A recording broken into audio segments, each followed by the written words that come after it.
Books for ever میں خوش آمدید ناول ستارہ شام جس کی رائٹر ہیں آمنہ ریاض، اس کی یہ 16ویں ایپیسوڈ ہے۔ تو آئیے جلدی سے سٹارٹ کرتے ہیں اس ایپیسوڈ کو بغیر کسی دیکھ کے۔ یہ تو نے کیا کر دیا دین محمد؟ دین محمد کی ماں سر پکڑے بیٹھی تھی۔ دین محمد نے نوالہ منہ میں رکھتے ہوئے تیکھی نظر اس کے منہمی وجود پر ڈالی۔ وہی کیا جو کرنا چاہیے تھا۔ اگلی بار باجی زبیدہ نے ایسی ہمت کی اور یہاں آئی، میں تب بھی یہی کروں گا، دین محمد نے سرد موری سے کہتے ہوئے جنت کا سر تھپتھپا کر اسے کھانا کھانے کو کہا تھا، جو دادی کی بات پر ہاتھ روک کر اسے دیکھنے لگی تھی۔ زہرہ کے انتقال کو تقریباً 4 مہینے گزر چکے تھے، لیکن موت کا صدمہ جیسے دورو دیوار سے لپٹ کر رہ گیا تھا۔ ماں کی دوری سے جنت کملا کر رہ گئی تھی۔ دین محمد خود بھی بہت افسردہ رہتا، لیکن محض جنت کی خاطر اس نے اپنے غم کو پیچھے دھکیلنے کی کوشش کی تھی۔ وہ زیادہ وقت حویلی میں گزارتا تاکہ جنت کو زندگی کی طرف واپس لا سکے۔ وہ ہمہ وقت اس سے باتیں کرتا، اسے اسکول جانے کی تاکید کرتا، اس کی سہیلیوں کو گھر بلواتا۔ مقصد محض یہی تھا کہ جنت ماں کے صدمے سے نکل کر خوش رہ سکے، لیکن جنت زیادہ تر افسردہ ہی رہتی۔ اس عرصے میں دین محمد اپنی ماں کو بالکل فراموش کر بیٹھا تھا، جسے بہو کی دائمی جدائی نے صدمہ پہنچایا تھا، تو دوسری طرف بیٹی کی دوری اور تذلیل نے نڈھال بھی کر دیا تھا۔ وہ ضرورت سے زیادہ خاموش رہنے لگی تھی۔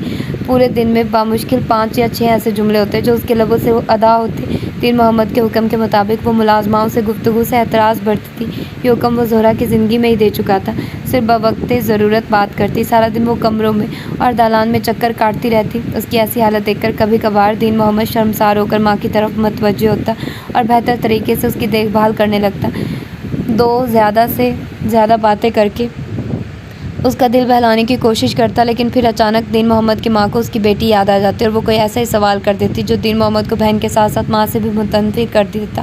وہ ماں سے خفگی کے اظہار کے طور پر چند روز قصداً خاموش رہتا اور پھر ماں سے لا تعلق ہو جاتا۔ اس بار پھر اس کی توجہ کا مرکز صرف جنت بن جاتی اور ماں تنہائی کے عصے میں جکڑی بھلائی پھرتی۔ آج پھر دین محمد کی ماں کو بیٹی کی یاد ستانے لگی تھی اور دین محمد کا سرد مہر سا لہجہ اس کی سماعت سے ٹکرایا تھا۔ دین محمد ایسا نہیں ہوتا پتر، کوئی سگی بہنوں کے ساتھ بھی ایسا کرتا ہے؟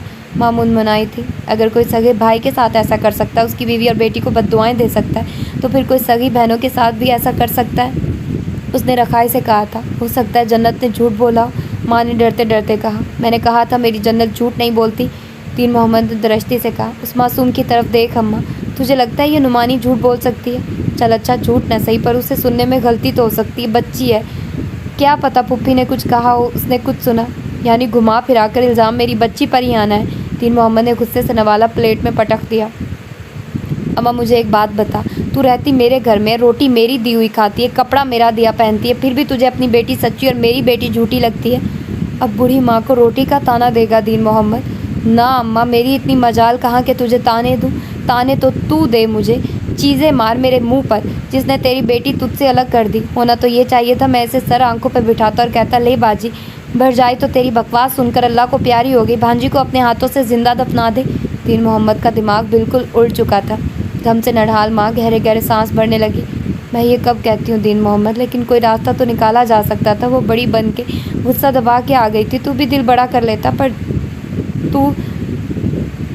تو نے بڑا ظلم کیا، سچ کہتی ہوں دین محمد، تو نے بڑا ظلم کیا میری بیٹی پر، اس کا میکا چھڑوا دیا۔ اب کون اس کے سر پر ہاتھ رکھے گا؟ نہ بڈھی ماں اس کے پاس کے دل کے دکھ رو لے، نہ بھائی کے اس کی چھا میں ٹھنڈک پائے۔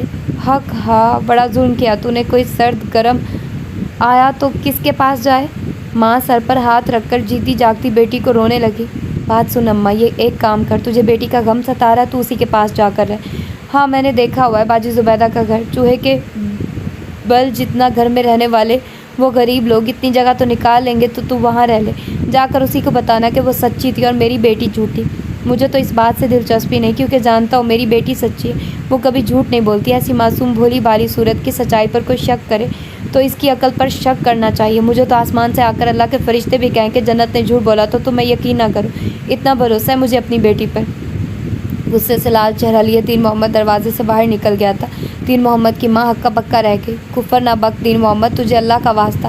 وہ زیر لب بڑبڑا کر رہ گئی۔ اسے یقین نہیں آ رہا تھا کہ اس کا بیٹا، اتنی عقل والا بیٹا، ایسی گناہ کی بات بھی کر سکتا ہے۔ گناہ اور خدا کے قہر کے خوف سے اس کی روح کانپنے لگی تھی اور سارے جسم پر لرزہ طاری ہو گیا تھا۔ اپنے سوکھے لبوں پر زبان پھیرتے اس نے جنت کی طرف دیکھا۔ جنت دادی کے رونے اور باپ کی اونچی آواز سے خائف ہو گئی تھی اور اب دادی کی طرف دیکھ رہی تھی۔ دادی کو اپنی طرف دیکھتا پا کر وہ جلدی سے اپنی پلیٹ پر جھک گئی اور جلدی جلدی کھانے لگی۔ تین محمد کی ماں اسے دیکھتی چلی گئی۔ اس کے دل میں کوئی وہم جڑ پکڑ رہا تھا اور اس کی نظریں جنت پر سے ہٹ ہی نہیں رہی تھی۔ ضروری نہیں کہ تباہی ہمیشہ شدید زلزلے کی کوکھ سے جنم لے، کبھی کبھی معمولی نوعیت کے مسلسل جھٹکے بھی عمارتوں کو مسمار کرنے کا سبب بن جاتے ہیں۔ لیو افراد باوقار شخصیت کے مالک ہوتے ہیں، مضبوط قوت ارادی، پرعزم اور خود مختار، مسلسل جدوجہد کے قائل ہوتے ہیں۔ کسی لیو سے ایک بار مل لینے کے بعد یہ ممکن نہیں کہ آپ اس سے متاثر نہ ہو۔ یہ لوگ تنہائی پسند نہیں ہوتے بلکہ مل بیٹھنے کے شوقین ہوتے ہیں۔ ان کی قوت برداشت اتنی بہترین ہوتی ہے کہ بری سے بری صورتحال میں دل کی ناپسندیدگی چہرے سے ظاہر نہیں ہونے دیتے۔ بہت ہی لونگ اور لویبل پرسنالٹیز کے مالک ہوتے ہیں یہ لوگ۔ پھر ان کے یہاں محبت کے جذبے کی اہمیت بھی بہت ہوتی ہے۔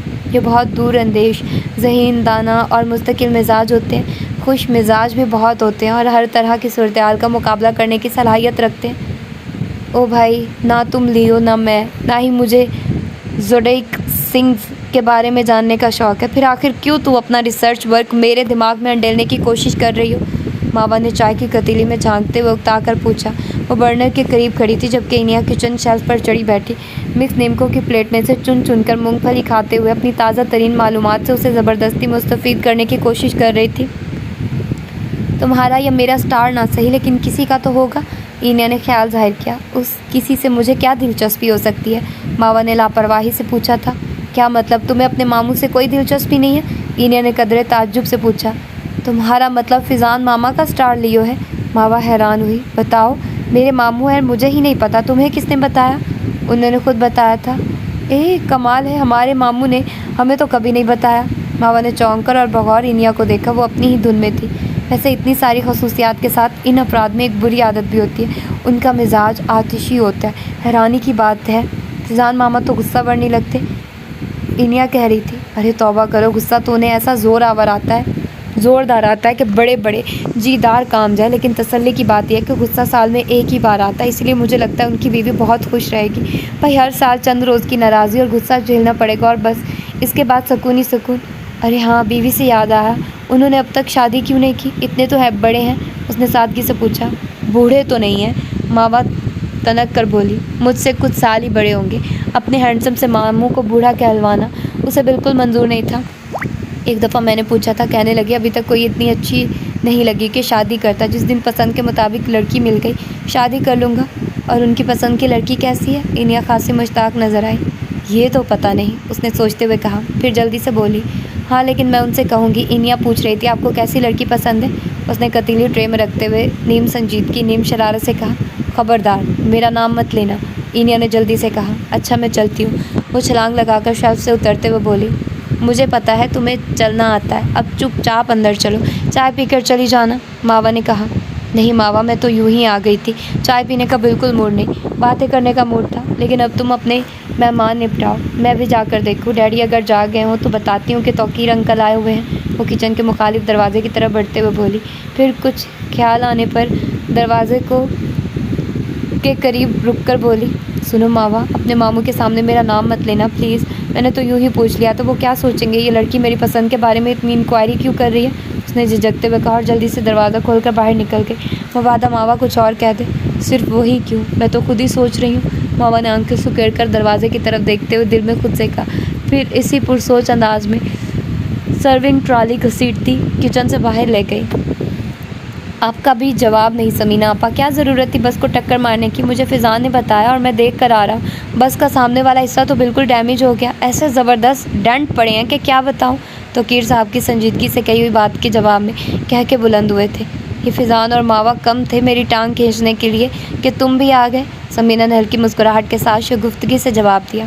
ابھی کل ہی ماوا کہہ رہی تھی ممی، جہاں آپ گری تھی سنا ہے وہاں سڑک پر گڑھا پڑ چکا ہے، ٹریفک کے آمد و رفت میں اچھا خاصا خلل پڑ رہا ہے۔ اس پر فضان کہنے لگا، اب اس بات کا ذکر کسی اور سے مت کرنا، کسی کو بھنک بھی پڑ گئی کہ وہ گڑھا آپا کی وجہ سے پڑا تو حکومتی املاک کو نقصان پہنچانے کے جرم میں آپا دھر لی جائیں گی۔ میں ایک ہفتہ بعد دبئی جا رہا ہوں، تم کہاں آپا کو چھڑوانے کے لیے تھانے اور عدالتوں کے چکر لگاتی پھرو گی؟ بتاؤ، آپا اتنا زخمی ہو گئے، 7 دن اسپتال میں رہ آئی، اب تک بازو پر پلاسٹر لگائے گھوم رہی ہے، اور یہ ہے کہ آپا سے زیادہ سڑک اور بس کی فکر میں ہلکان ہو رہے ہیں۔ سمینا نے آڑے ہاتھوں سب کو لیا۔ فضان تو لگتا ہے آج کسی اور ہی فکر میں ہلکان ہے۔ توقیر صاحب نے توپوں کا رخ فضان کی طرف موڑا۔ کیوں میاں، ہمیں بھی تو اس فکر کا نام بتاؤ۔ انہوں نے شرارت سے کہا۔ فیضان چائے کا کپ ہاتھ میں لیے واقعی کسی گہری سوچ میں تھے۔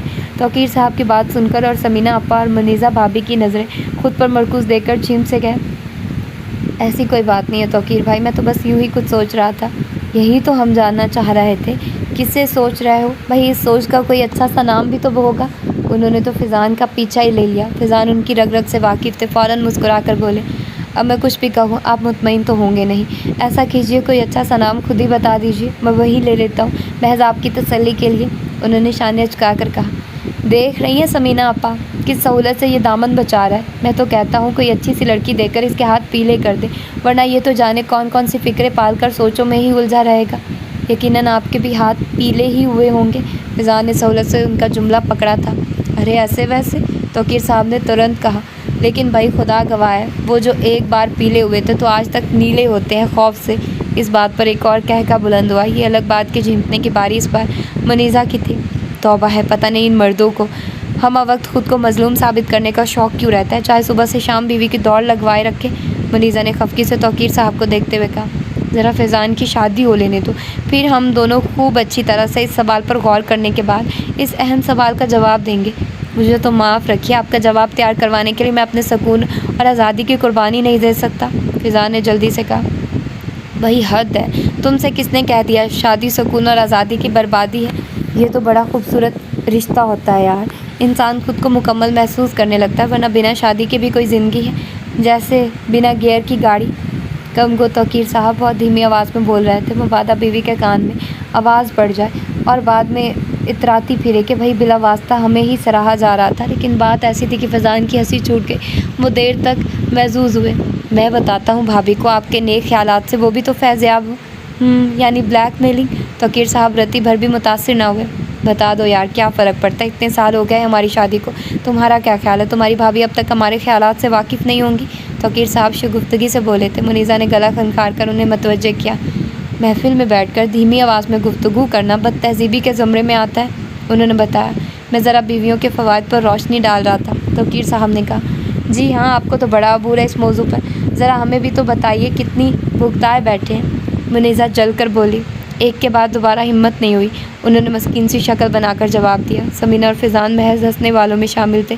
اچھا بھائی، مذاق برطرف، فیضان کو ڈرائیے نہیں، بیچارہ سمجھے گا بیوی بڑی مصیبت قسم کی چیز ہوتی ہے۔ مذاق؟ توقیر صاحب نے اچنبھے سے کہا، میں 100% سنجیدہ ہوں بیگم۔ وہ فیضان کے ہاتھ پر ہاتھ مار کر ہنس پڑے۔ اور میرے لیے کیا حکم ہے؟ یعنی آپ کے کس بیان پر یقین کیا جائے؟ فیضان نے شرارت بھرے انداز میں پوچھا۔